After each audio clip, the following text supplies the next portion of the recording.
Hello student, this is Aarti and welcome back to the Study Anytime classes. Today we will be going to start our question number 5 of exercise 6.2. अब जो हमारा question number 5 है, आपको बता देते हैं कि ऑल एडिशन के अकॉर्डिंग का ये हमारा क्वेश्चन नंबर 6 है। ठीक है, 6.2 का क्वेश्चन नंबर 6 है क्योंकि उसमें हमारा पहला क्वेश्चन कट आउट है। अब बात करें तो हमारे क्वेश्चन की, क्वेश्चन में क्या बोला है, इन दी फिगर 6.27 यानी ये वाला हमारा फिगर है। ठीक है, हमें बोला है कि पी क्यू और R S are the two mirror place parallel to the place each other sorry, यानी यहाँ पे क्या बोला है कि हमारे पास दो मिरर हैं, एक पी क्यू और एक आर एस। ठीक है, पी क्यू और आर एस दोनों मिरर हैं और दोनों को इस तरीके से रखा गया है कि वो दोनों आपस में पैरेलल हैं। यानी ये आपका एक पी क्यू, ठीक है, ये मिरर, और दूसरा आपका ये आर एस, ये दूसरा मिरर। ठीक है, दोनों को इस तरीके से प्लेस किया गया है कि दोनों के आपस में पैरेलल। पैरेलल का मतलब तो आप लोगों को पता ही है। An incident ray A B strikes the mirror. अब यहाँ पे क्या है, एक रे है ए बी जो कि क्या कर रही है, हमारे पी क्यू मिरर पर इस तरह से पड़ रही है। ठीक है, किस पॉइंट पर पड़ रही है, पॉइंट बी पर। And the reflect ray moves along the path B C. और जब यहाँ पे ये पड़ रही है तो आपको पता है, हमने साइंस में पढ़ा है कि कोई भी रे अगर मिरर पे पड़ती है तो बाद में रिफ्लेक्ट भी होती है। तो जब ये रिफ्लेक्ट हो रही है तो रिफ्लेक्ट होकर ये ऐसे बी सी बन रही है। ठीक है, and strike the mirror R S. और जब ये रिफ्लेक्ट हो रही है तो रिफ्लेक्ट होने के बाद भाई, क्योंकि सामने भी मिरर है तो ये फिर उस पर जाके टकरा रही है जो अभी यहाँ पे क्या है, पॉइंट सी पे। ठीक है, अब फिर जब इस पे पड़ रही है, ये भी मिरर है, अगेन रिफ्लेक्ट हो रही है तो यहाँ पे क्या, again reflect back along C D, और फिर दोबारा रिफ्लेक्ट होकर ये ऐसे सी डी जा रही है। तो हमको प्रूव क्या करना है, prove that A B parallel है सी डी के। अब मेन कॉन्सेप्ट हमारा ये आता है कि हमें पूरे इसमें हमें प्रूव करना है कि ये जो ए बी है ये इस सी डी के पैरेलल है। देखो इजी, बिल्कुल बहुत इजी है, करेंगे आपको तब समझ में आएगा। ये चलते हैं, अब देखिए ये डायग्राम हमें गिवन था। अब हमें इसमें दे रखा है कि पी क्यू और आर एस तो हमारे पास पैरेलल है और जो ए बी और सी डी है इन दोनों को हमें प्रूव करना है। ठीक है, अब प्रूव करने के लिए आप देखो ऐसे तो हम डायरेक्ट नहीं कर पाएंगे, हमें कुछ भी गिवन नहीं है इसके अंदर। ठीक है, लेकिन अगर हम यहाँ पे थोड़ी सी कंस्ट्रक्शन करेंगे, क्योंकि यहाँ पे थोड़ा साइंस की सिस्टम लगाना है। कंस्ट्रक्शन क्या करेंगे, हम यहाँ से परपेंडिकुलर ड्रॉ करेंगे। ठीक है, और एक हम यहाँ से करेंगे इस पॉइंट से। अभी परपेंडिकुलर भी ड्रॉ करा आपको ये भी समझ में आ जाएगा। इनको नाम दे देते हैं, हमको कितना इसे नाम दे दिया जे और इसको नाम दे दिया हमने के। ठीक है, अब जे और के जब नाम दे दिया तो देखिए इन एंगल को भी, अब दो एंगल अलग अलग बन रहे हैं, वैसे कंप्लीट बना था लेकिन अब अलग हो गया। इसको नाम दे दिया एंगल 1, इसको दे दिया 2 एंड इस वाले को 3 and then this one angle 4। ठीक है, अब यहाँ से हमने सबसे पहले जो कंस्ट्रक्शन करी थी वो लिख लेते हैं। हमने करा है कंस्ट्रक्ट बी जे परपेंडिकुलर किस पे है, ये हमारा पी क्यू पे। एंड दूसरा हमने क्या करा है, के सी परपेंडिकुलर ये किस पे हमने ड्रॉ करा है, हमारा आर एस पे।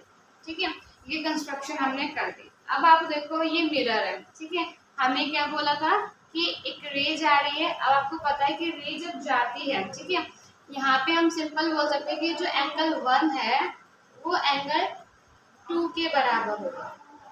ठीक है, और जो एंगल 3 है वो एंगल 4 के बराबर होगा। अब भाई आप बोलो कि ऐसे कैसे हम बोल सकते हैं कि आपस में बराबर होंगे, यहाँ तो कहीं से कोई सेंस भी नहीं लग रहा। लेकिन हम क्या बोलेंगे, ये दोनों आपस में क्यों बराबर है भाई, ये क्या है, हमारा लॉ ऑफ रिफ्लेक्शन। अब लॉ ऑफ रिफ्लेक्शन क्या होता है, देखो यहाँ पर थोड़ी सी साइंस और ऐड हो गई है। आपको क्वेश्चन में बताया था कि हल्की साइंस है। साइंस में अगर हमने को नॉर्मल हम क्या पढ़ते हैं कि कोई भी मिरर होता है, ठीक है, और कोई भी रे अगर किसी मिरर पे पड़ती है तो उसे क्या बोलते हैं हम, इंसिडेंट रे। ठीक है, जब भी कोई अगर हमारे मिरर पर कोई भी रे अगर पड़ती है तो एक परपेंडिकुलर तो रहता ही हमारा, और जिस पे भी पड़ती है ना उससे फिर बाद में रिफ्लेक्ट होती है, यानी जो पड़ती है इंसिडेंट रे और जब रिफ्लेक्ट होती है तो रिफ्लेक्टेड रे। तो जो परपेंडिकुलर से अगर इन दोनों के बीच के एंगल निकालते हैं ना तो ये दोनों क्या होते हैं, आपस में बराबर होते हैं। यानी ए और बी अगर दिया होगा तो जो ए एंगल बी एंगल के बराबर होता है। तो उसी बेस पे हम क्या कर सकते हैं, क्योंकि देखो ये इंसिडेंट रे थी और ये हमारी इसकी रिफ्लेक्टेड रे थी, तो इसका 1 और 2 ये आपस में बराबर होगा। और इस तरीके से ये यहाँ पे अब इसकी इंसिडेंट हो गई थी और ये इसकी रिफ्लेक्टेड, और हमने परपेंडिकुलर खींचा तो ये दोनों एंगल आपस में बराबर हो जाएंगे। ठीक है, अब इतनी बात समझ में आई भाई। ठीक है, ये तो क्लियर हो गया, चलो ठीक है, अभी 1 हमारे 2 के इक्वल है, 3 4 का, लेकिन अभी इसलिए थोड़ा प्रूव होगा कि भाई ए बी और सी डी आपस में पैरेलल है। अब इस चीज को अगर हम यहाँ से देखें, जो हमने ये परपेंडिकुलर खींचे थे इसी बिहाफ पे, ठीक है, यानी कौन सा था, ये हमारे पास बी और ये हमारे पास जे के एंड सी। अब यहाँ से क्या हो रही थी, ये इस तरीके से, ये दोनों पे परपेंडिकुलर थे तो पैरेलल होंगे ही होंगे, ठीक है। अब अगर ये दोनों अगर यहाँ से इस तरह से ले लें कि बी था, ये इस तरीके से हो गया, ठीक है, ये यहाँ को कट करते हुए जा रहा है और ये आपको इसको ये से कट करते जा रहा है, दोनों में पहला। अब यहाँ पे इस बिहाफ पे हम बोल सकते हैं कि जो ये वाला एंगल होगा वो इस वाले एंगल के बराबर होगा ना, तो यानी इस पे क्या बोलते हैं कि देखो इसका अगर हम इस दोनों को लेके चले तो इसका जो ये वाला एंगल 2 है वो इस एंगल 3 के इक्वल होगा। देखो आपको बिल्कुल क्लियर समझ में आ रहा है, क्यों है, क्योंकि अल्टरनेट इंटीरियर। हम यहाँ पे इस बिहाफ पे आप क्या बोल सकते हैं, व्हेन ट्रांसवर्सल, किस कंडीशन में ले रहे हैं, हम लिख लेते हैं when BJ parallel to KC and BC is transversal, तो उस कंडीशन में क्या होगा, तो हम क्या बोल सकते हैं कि जो हमारा एंगल 2 है वो इज इक्वल टू एंगल 3 होगा। क्यों होगा भाई, रीजन है हमारा अल्टरनेट इंटीरियर एंगल।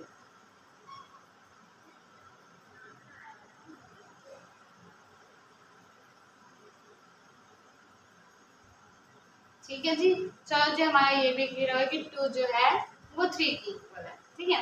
अब यहाँ से आप देखो हम क्या बोले, अगर हम अपने ऊपर वाले पैटर्न को ही लेके चले, एंगल जो 1 था वो एंगल 2 के बराबर है, ठीक है जी।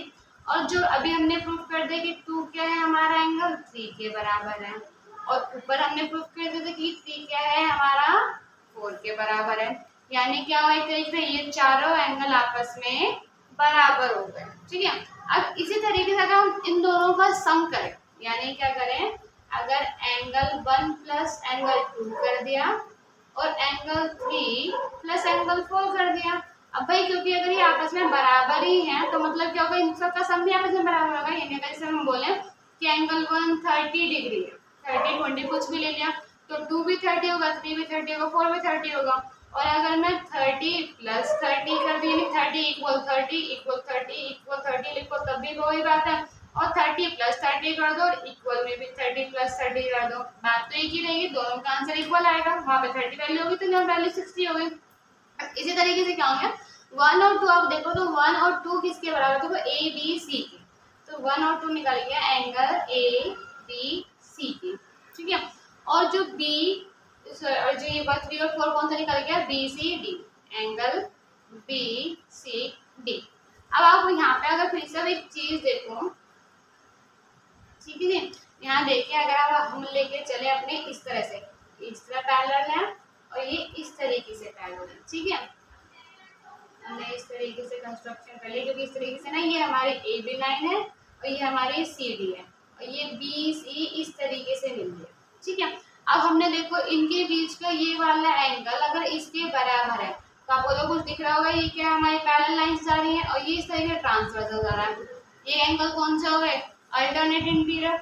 जब ये दोनों आपस में बराबर हैं भाई, हमारे अल्टरनेट इंटीरियर एंगल आपस में बराबर है, तो हम क्या कह सकते हैं कि ये हमारी पैरेलल लाइंस है। ये हमने एक्सियोम थ्योरम में करके आए थे कि अगर हमारा ये भी निकल गया कि अगर हम थ्योरम हमारी थी कि अगर ये लाइन पता चल गई कि लाइंस आपस में जो अल्टरनेट इंटीरियर एंगल है अगर वो आपस में बराबर है तो हम कह सकते हैं कि जो लाइंस है वो हमारी कौन सी हो जाएंगी, पैरेलल लाइंस होगी। तो अब इसी बिहाफ पे, ठीक है, इसी बिहाफ पे अब जब ये A B C is equal to B C D है तो हम क्या लिख सकते हैं, so alternate interior as equal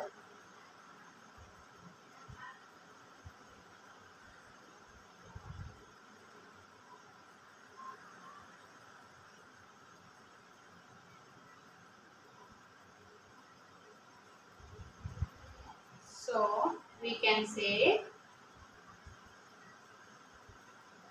lines are parallel, या फिर हम सीधा बोल देंगे we can say कि ए बी पैरेलल जो है सी डी, ठीक है जी। तो इतना हमें प्रूव करना था।